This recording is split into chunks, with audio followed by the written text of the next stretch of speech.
Hello and welcome to a very special show on the US election live from Philadelphia. I'm Gauri Dwivedi, and over the course of the next 30 minutes we'll take you through each and every detail, given that it's now 48 hours left for US elections.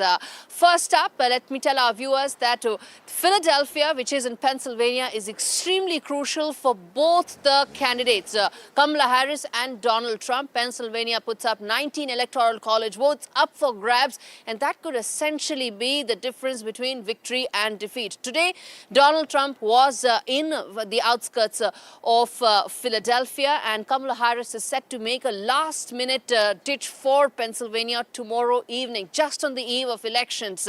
So how does this add up, why it matters, and why should you, the viewer, know every detail of US election is exactly what the next 30 minutes will be all about. But first up, let me get you some interesting voices from young voters. They're also all Eagles fan, as you can see. There's a big Eagles match today in Philadelphia, and I'm going to be asking all of them that there's a woman on the ticket. Does that mean she is winning? I hope so. Yeah, we're not voting for her just because she's a woman, but it's great to have representation. And yeah, we hope she wins. What about you? You know, the fact that there is a woman on the ticket, but that doesn't guarantee that she's getting all women votes, does it? No, it doesn't. But I think people, and women in particular, should be thinking about what this election means for our rights and our own rights to our own body, as well as just like the political climate and the safety that we have in the world. I think it's really important to be considering that for this election. How important is reproductive rights or abortion in this election? You know, I know you're all young girls, it matters to you, but you've also been talking to your families, your parents, your brothers, your friends. Is this one of the biggest issues this election? I think it is. I think we all know women who either have had an abortion or have had to consider one. So I think it's really, and for just like their safety too. So it is really important. Mm-hmm. And could that be the biggest deciding factor for women across America? It could be. Yeah, I'm not sure. I had one Eagle fan about an hour back telling me that if Kamala Harris was on a Republican ticket, she would have got my vote. So it's not that simple. Yeah, I think her competitor, Donald Trump, also represents just chaos and disruption in the community in the world, and fear. And I think I was reading something yesterday how the U.S. is ready for peace and just to get along. And I think having someone not only who is for reproductive rights and for helping communities and building communities, but also someone who is able to really bring together Republicans, like the Senate and so forth, I think is really imperative at this time in our country's history. You know, you're talking to an Indian channel here, and the one thing that we all think about sitting in India is that Kamala Harris is half Indian. Yes, she is half black, but she's half Indian.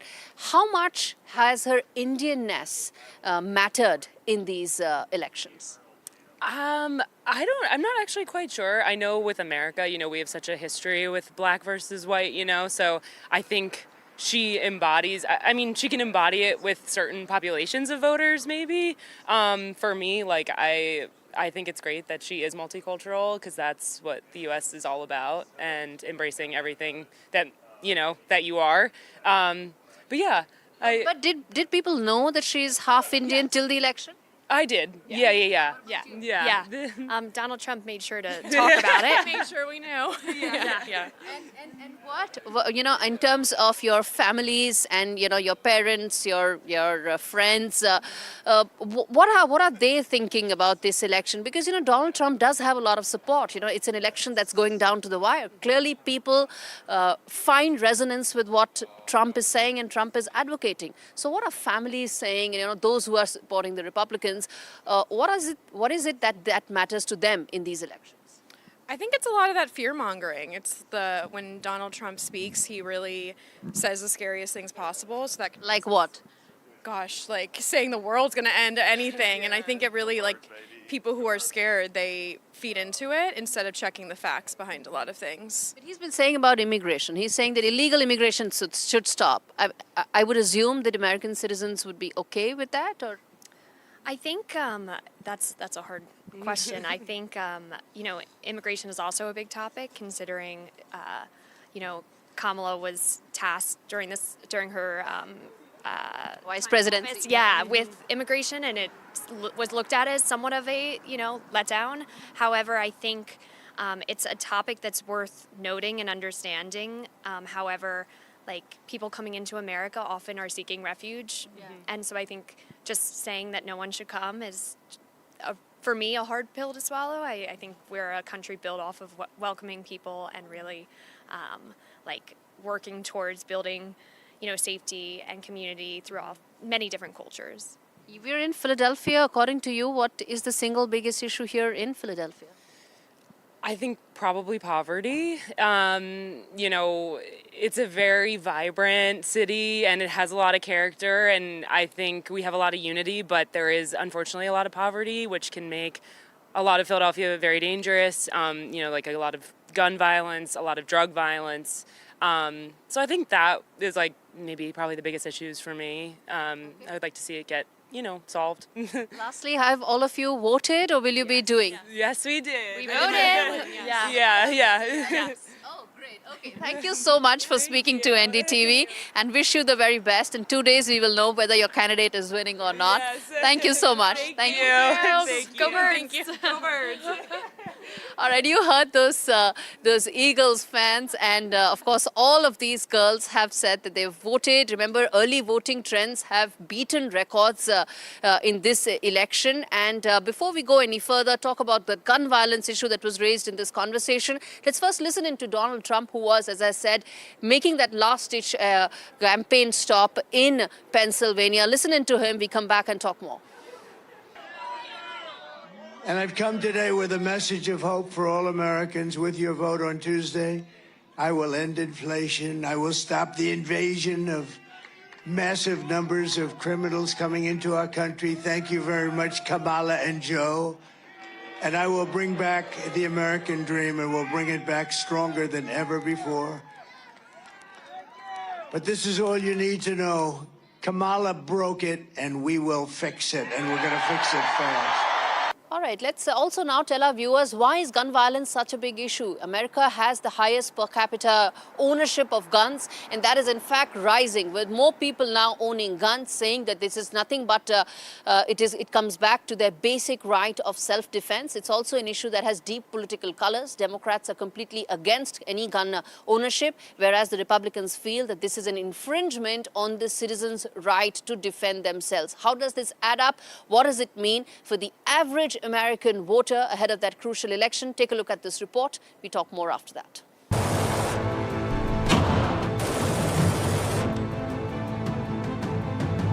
Enough is enough!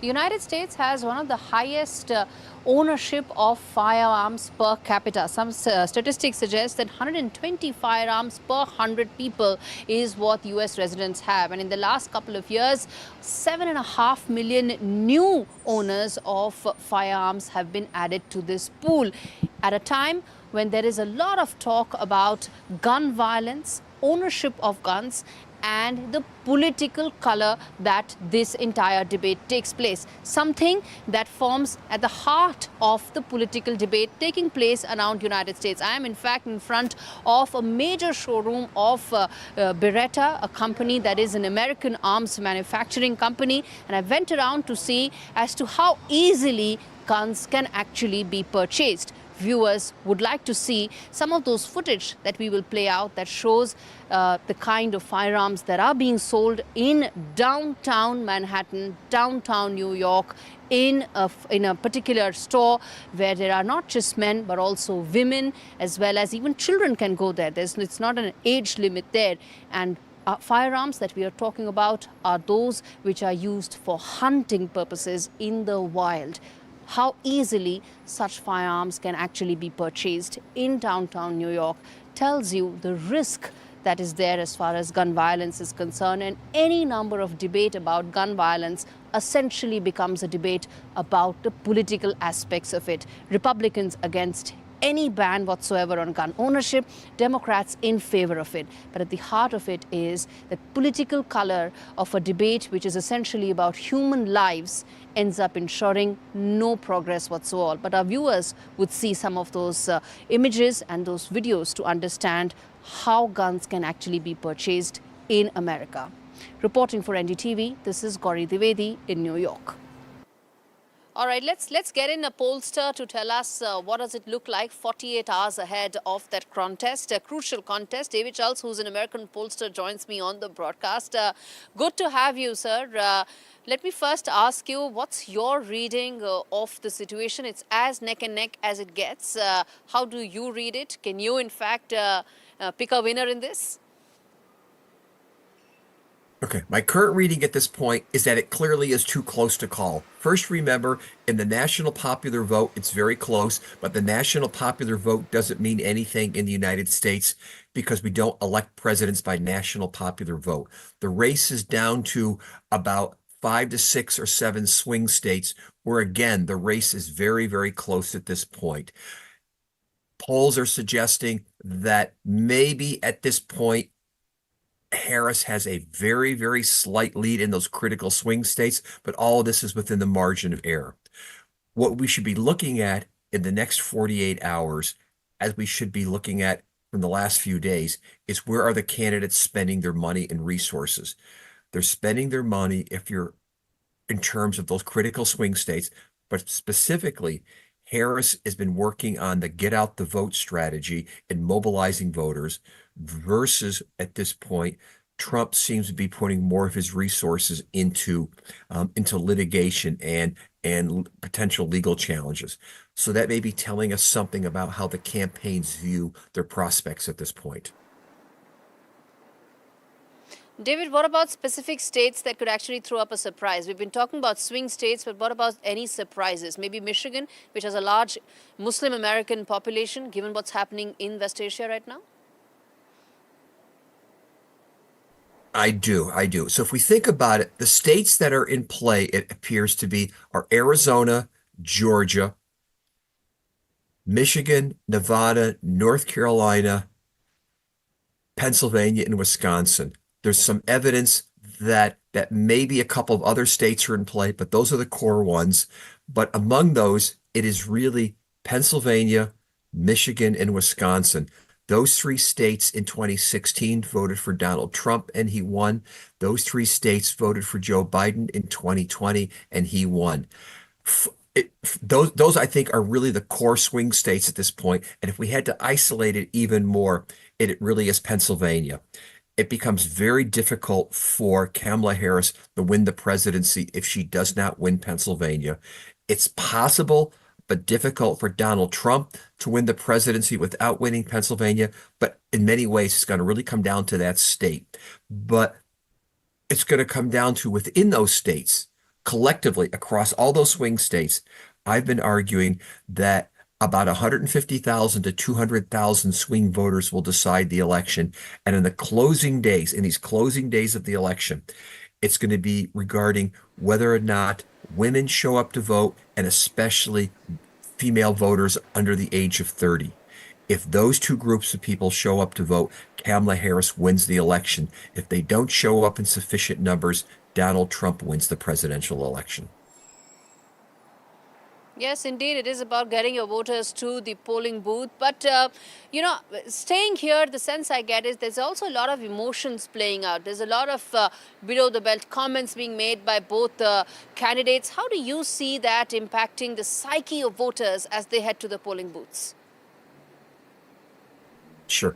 I think there's 2 ways to think about this election.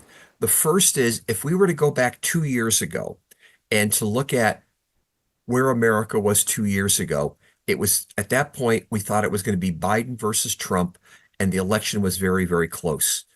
National popular vote and in the swing states. 2 years later, even though it is now Trump versus Harris, we're in the exact same place. And the reason why I mention this is that we are an incredibly divided country in which there are very, very few undecided voters. But among those issues that seem to be important is that for some, especially Republicans, it's all about the economy specifically the price, let's say, of food and gasoline, and about immigration. For Democrats, especially female voters, the issue really seems to be abortion. And much in the same way, in 2022, for some voters, it was about the issue of abortion, some about the economy, and it kind of tipped towards abortion being the driving issue that brought women to the polls. That's where we are in 2024 right now, is that for those who consider themselves to be Democrats and for many independents, it really is first abortion or reproductive rights. For Republicans, it's the economy. And what we're going to see on election day is which of those two issues seems to be driving which voters to the polls. That's probably the defining way of thinking about it in terms of issues.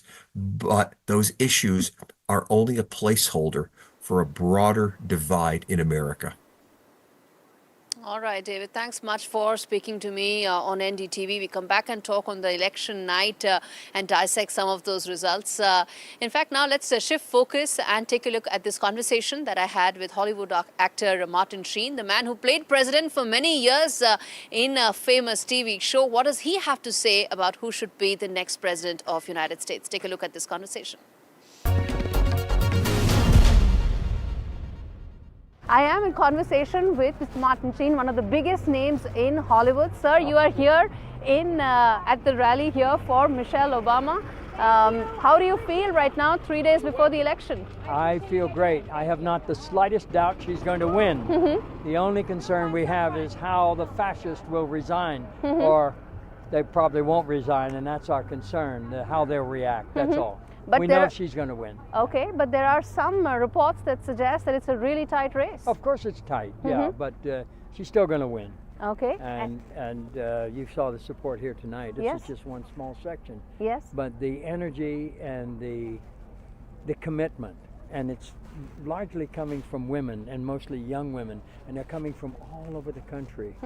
Some from foreign countries to help in this election because they know what's at stake. Yes. It's not just our country, it's not just our democracy. The whole world is watching. The whole world is going to be affected by the results of November 5th. So we have great confidence that she's going to win, and that all of these so-called battleground states are going to come into her column. So, what, according to you, is the single biggest issue in this election?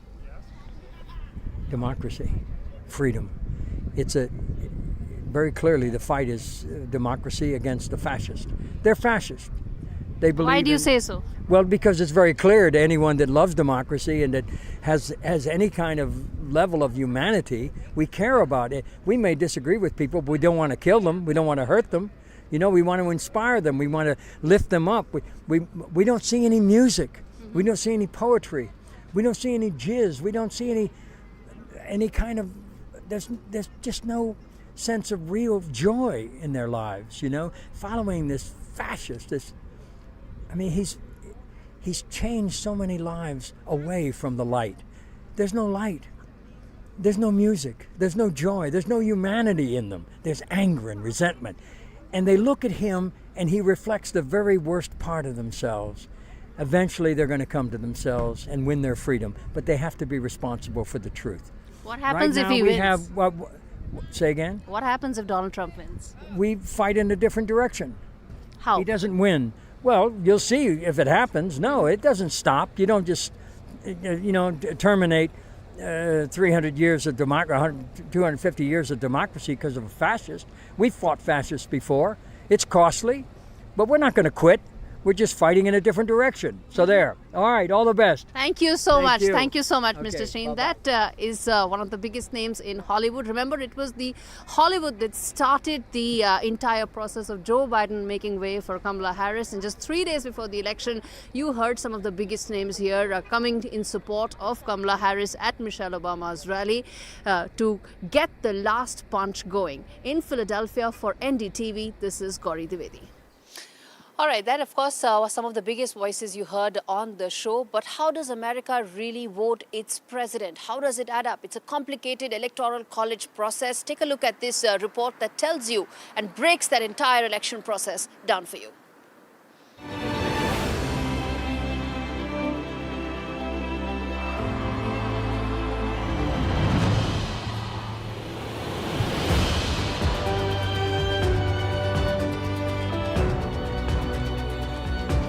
Established in 1787, the Founding Fathers created the Electoral College as a compromise between electing the president by a vote in Congress and by popular vote. In the college, each state has a set number of electors based on its congressional representation, senators, and House members. There are 538 electors total.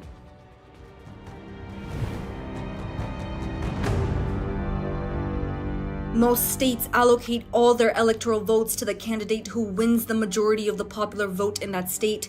Maine and Nebraska are the only exceptions with their proportional allocation. A candidate needs a majority of at least 270 electoral votes to claim the presidency.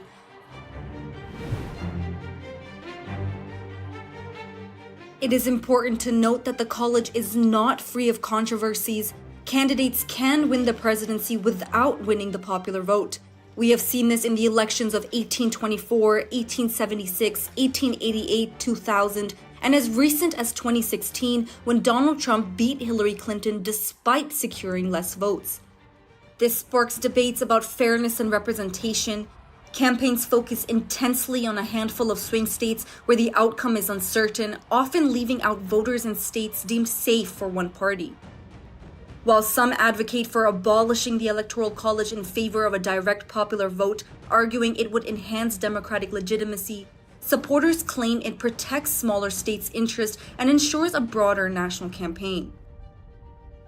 So, what's the bottom line? The Electoral College is a fascinating blend of historical compromise and modern contention.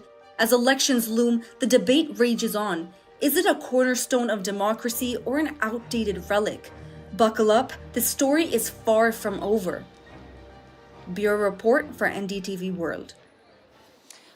All right, let's listen in to a very interesting conversation I had with Dr. Salman Akar, who's been in Pennsylvania for 51 years. Salman Akar on politics and poetry. Listen in.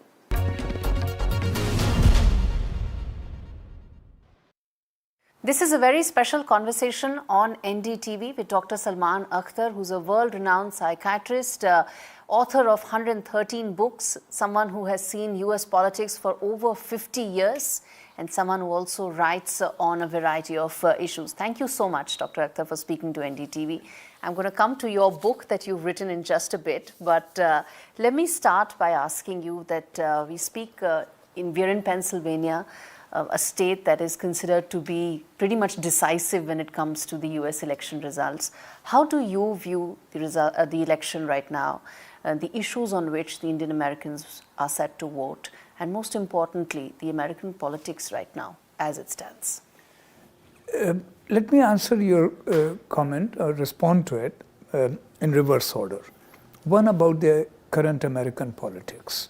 I've been in this country now 51 years, and I've never seen and never experienced this country as so divided socially, politically, and such.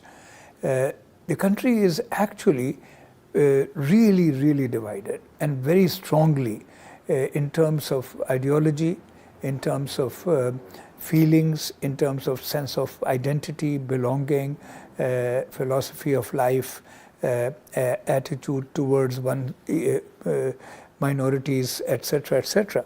So it's a very strongly emotional election. All elections are emotional. All elections are fundamentally divisive because they say elect A or elect B. Right. But those divisions are ideational. Now the divisions are powerfully emotional and almost vitriolic and potentially violent. So it's a very, very powerful and significant moment in American politics.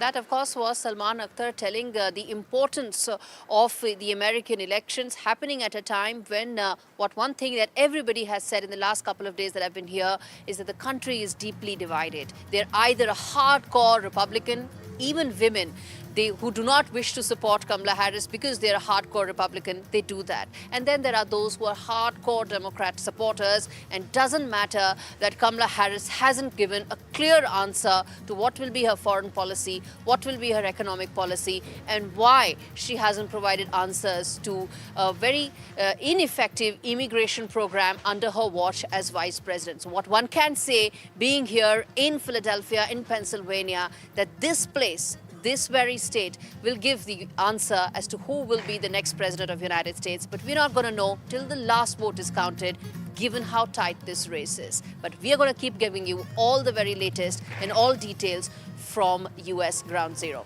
With that, we wrap up this edition of US Election Watch. Thanks so much for watching.